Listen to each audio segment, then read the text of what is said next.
Hello student, last lecture में हमने light को 3 कैटेगरी में स्टडी करने के लिए डिवाइड किया था। Ray optics and geometrical optics, wave optics और physical optics and particle nature of light. तो अब मैंने कहा था 11th स्टैंडर्ड में आपको सिर्फ रे ऑप्टिक्स और ज्योमेट्रिकल ऑप्टिक्स के बारे में स्टडी करना है। तो हम इसी पॉइंट पे आज फोकस करेंगे, रे ऑप्टिक्स और geometrical optics. In geometrical optics, we mainly study the image formation by mirror, lens and prism. तो इसमें हम किस पे कॉन्सेंट्रेट करने वाले हैं? Image formation by mirror. Mirror से जो इमेज, लाइट अगर इंसिडेंट होगी या मिरर में कैसे इमेज फॉर्म होंगे, लेंस में कैसे इमेज फॉर्म होंगे और प्रिज्म में कैसे इमेज फॉर्म होंगे, उस पे हम इस चैप्टर में स्टडी करने वाले हैं। It is based on 4 fundamental laws. ये 4 लॉज पे डिपेंड करता है। रे ऑप्टिक्स अगर आपको सीखना है तो आपको बेसिकली 4 लॉज पता होने चाहिए जो ऑलरेडी आपने लोअर स्टैंडर्ड में स्टडी किए हैं, तो फर्स्ट लॉ हम देखते हैं, the light travels in the straight line in a homogeneous and isotropic medium. तो लाइट हमेशा स्ट्रेट लाइन में ट्रैवल करती है in homogeneous and isotropic medium. अब होमोजीनियस क्या होता है? Homogeneous, the property of medium are same everywhere in a medium. आप मीडियम कंसिडर करो, कोई भी मीडियम कंसिडर करो, और वहाँ किसी भी पॉइंट पे आप उसकी प्रॉपर्टी जज करो, तो हर जगह उसकी प्रॉपर्टी क्या होनी चाहिए? सेम होनी चाहिए। तो उस मीडियम को हम क्या कहते हैं? Homogeneous.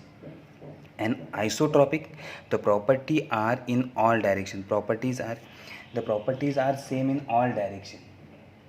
Okay, the properties are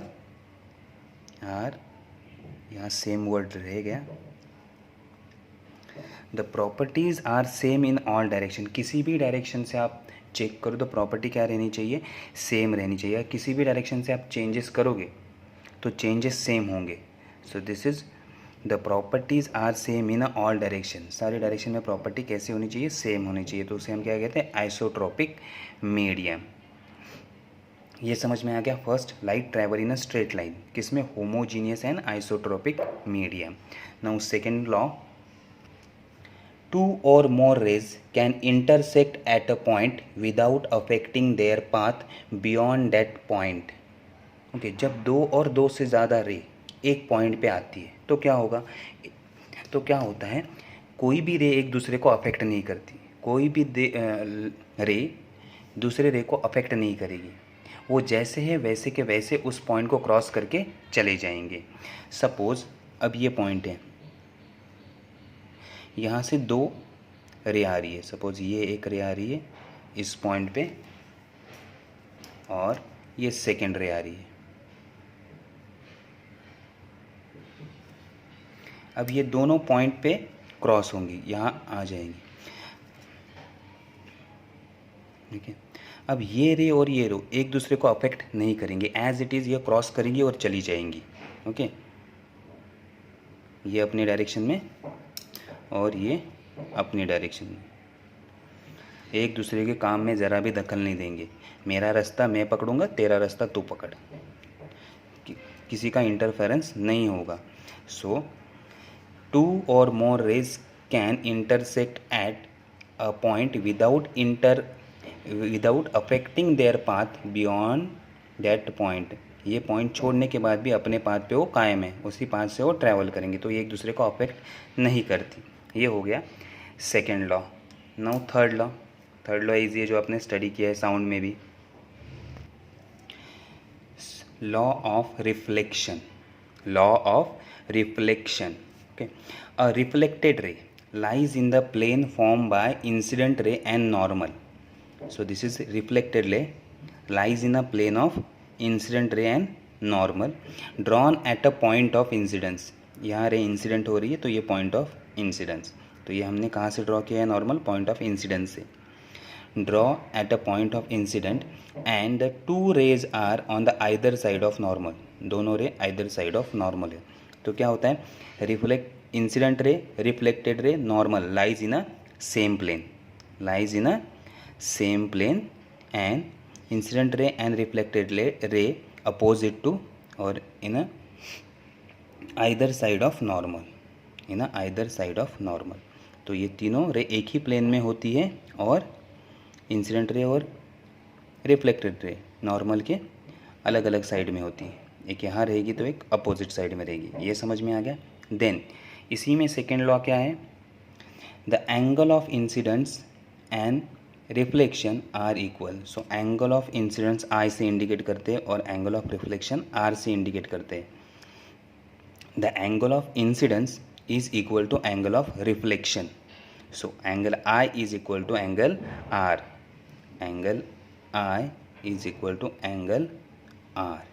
ये हमारा थर्ड लॉ है। तीसरा लॉ क्या है, तो लॉ ऑफ रिफ्लेक्शन।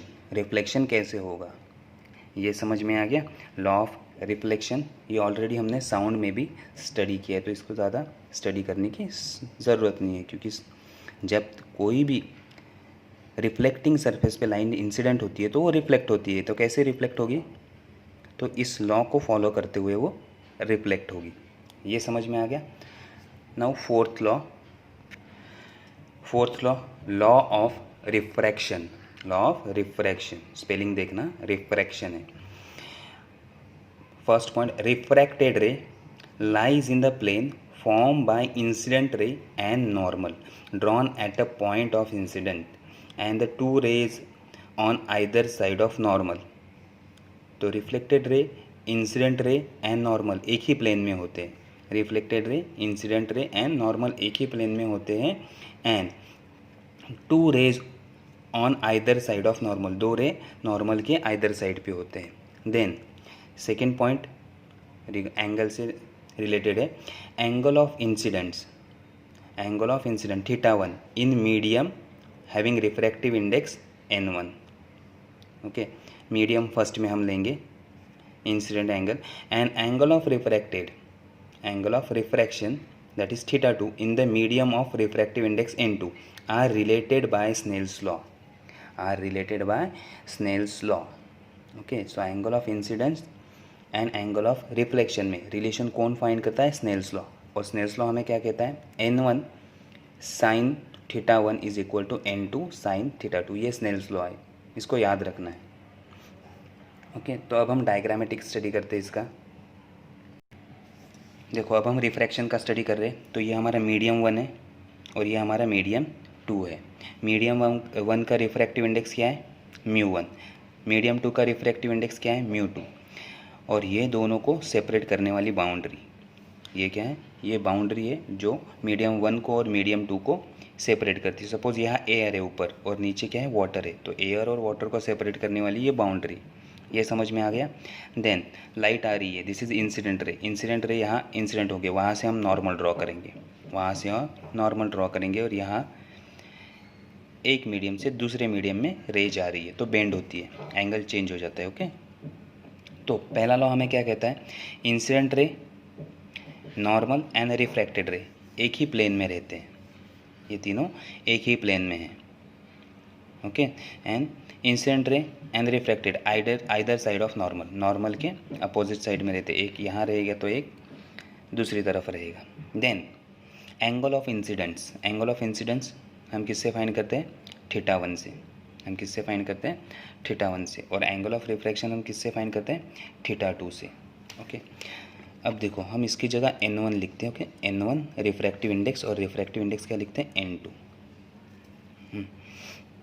तो अब स्नेल्स लॉ हमें क्या कहता है, अगर हम साइन एंगल फाइंड करें तो n1 that is refractive index into sine θ1 is equal to n2 refractive index into sine θ2। ये है Snell's law, that is refractive index of medium 1 to the sine of angle of refracting angle is equal to refractive index of medium two sine angle of refraction. तो ये multiplication दोनों तरफ equal होता है। ये multiplication किसका multiplication, refractive index और sine of incident angle, refractive index of second medium to the sine of angle of refracted angle, ये दोनों का मल्टीप्लिकेशन सेम होता है। तो ये हमें स्नेल्स लॉ बताता है। तो ये 4 लॉ पे रे ऑप्टिक्स डिपेंड करता है। चारों लॉ याद हो गए कौन से लॉ है। फर्स्ट लॉ क्या था हमारा? फर्स्ट लॉ था light travel in a straight line, light straight line में ट्रैवल करती है। दूसरा, अगर 2 रे इंसिडेंट होती है तो वो एक दूसरे के पाथ को अफेक्ट नहीं करती है। तीसरा लॉ है law of reflection and fourth law है लॉ ऑफ रिफ्रैक्शन। तो ये 4 लॉ याद रखने हैं जब आपको रे ऑप्टिक्स का स्टडी करना है तब। ओके, तो इस लॉ पे ही डिपेंड करते हैं, तो इन चारों लॉ को आप याद कर लो। ओके, तो यहाँ हम लेक्चर आज स्टॉप करते हैं। तो इस बेसिक कंसेप्ट को आप अच्छे से स्टडी कर लो, 4 लॉ को। Thank you.